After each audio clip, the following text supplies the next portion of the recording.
अंगं हरे पुलकभूषणमाश्रयन्ते भृङ्गाङ्गनेव मुकुलाभरणं तमालम् अङ्गीकृताखिलविभूतिरपाङ्गलीला माङ्गल्यदास्तु मम मङ्गलदेवतायाः।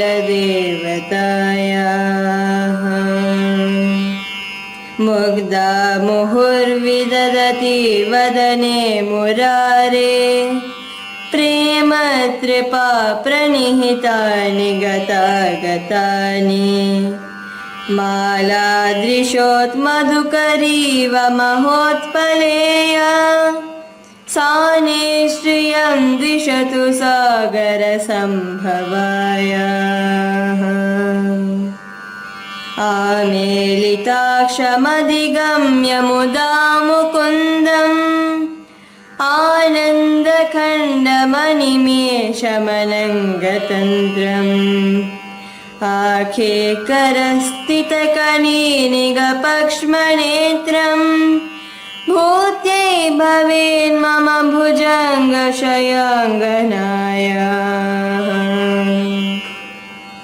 बाह्वन्तरे मधुजितस्त्रितकौस्तुभेया हारावलीव हरिनीलमयी विभाति कामप्रदा भगवतोऽपि कटाक्षमाला कल्याणमावहतु मे कमलालयायाः। कालाम्बुधालिललितो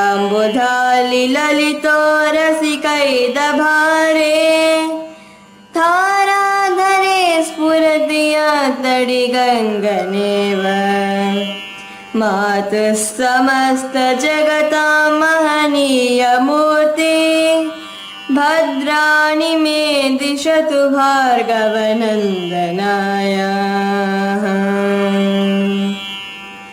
प्राप्तं पदं प्रथमतः खलु यत्प्रभावात् माङ्गल्यभाजि मधुमाधिनि मन्मतेन मय्यापदेतमतरमीक्षणार्थं मन्दालसं च मकरालय कन्यकायाः। विश्वामरेन्द्रपदविभ्रमदानदक्ष्यम् आनन्दहेतुरधिकं मदविद्विषोऽपि एषन्निषीदतु मयि क्षणमीक्षणार्थम् इन्दीवरोदरसहोदरमिन्दिरायाः। इष्टाविशिष्टमतयोऽपि ययाद्यद्राग्यदृष्ट्या त्रिविष्टपपदं सुलभं लभन्ते हृष्टिं प्रहृष्टकमलोदरदीप्तिरिष्टां पुष्टिं कृषिष्ट मम पुष्करविष्टराय दद्यादयानुपवनोऽपि द्रविणाम्बुधाराम् अस्मिन् किञ्चन विहङ्गशिशौ विषण्णे दुष्कर्म कर्ममपनीय चिराय दूरम् नारायण प्रणयिने नयनाम्भुवाहः।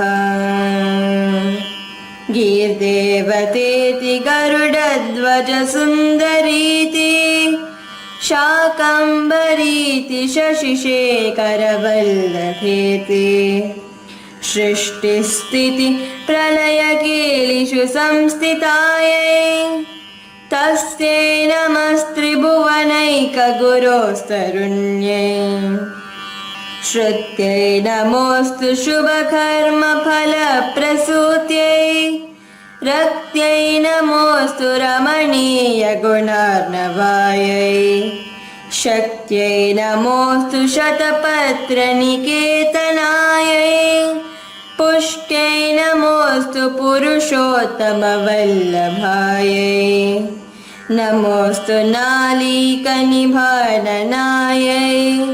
नमोऽस्तु दुग्धोदति जन्मभूम्यै नमोऽस्तु सोमामृतसोदरायै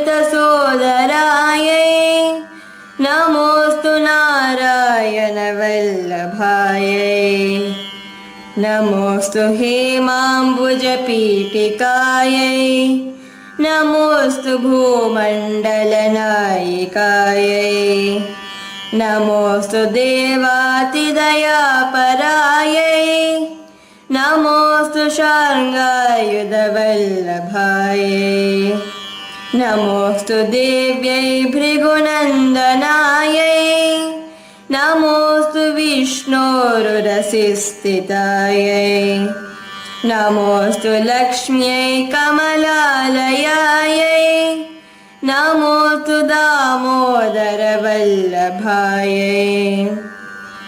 नमोऽस्तु कान्त्यै कमलेक्षणायै नमोऽस्तु भूत्यै भुवनप्रसूत्यै नमोऽस्तु देवादिभिरर्चितायै नमोऽस्तु नन्दात्मजवल्लभायै सम्पत्कराणि सकलेन्द्रियनन्दनानि साम्राज्ञदानविभवानि सरोरुहाक्षि त्वद्वन्दनानि दुरिताहरणोद्यतानि मामेव मातरनिशं खलु यन्तमान्ये यत्कटाक्षसमुपासना विधिः सेवकस्य सकलार्थसम्पदः सन्तनोदिवचनाङ्गमानसैः त्वां मुरारिहृदयेश्वरीं भजे सरसिजनिलये सरोजहस्ते धवलतमां शुकगन्धमाल्यशोभे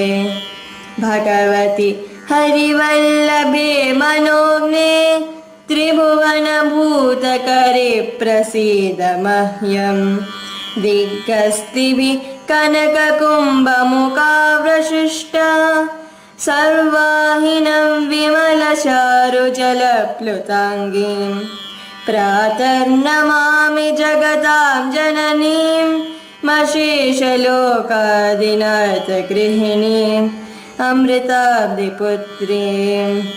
कमले कमलाक्षवल्लभे त्वां करुणापूरतरङ्गितैरपाङ्गैः अवलोकय मामकिञ्चनानां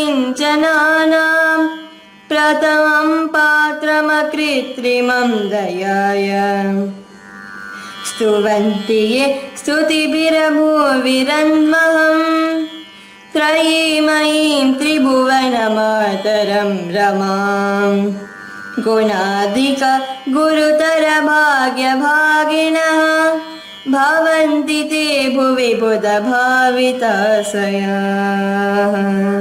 Friends, we at BharatMarg.com are involved in Sanatana Dharma Prachar and also exposing all anti-Hindu activities and fighting for our Deshan Dharma. Join hands with us by liking www.facebook.com/BharatMarg page, also at Twitter at BharatMarg and YouTube just by subscribing.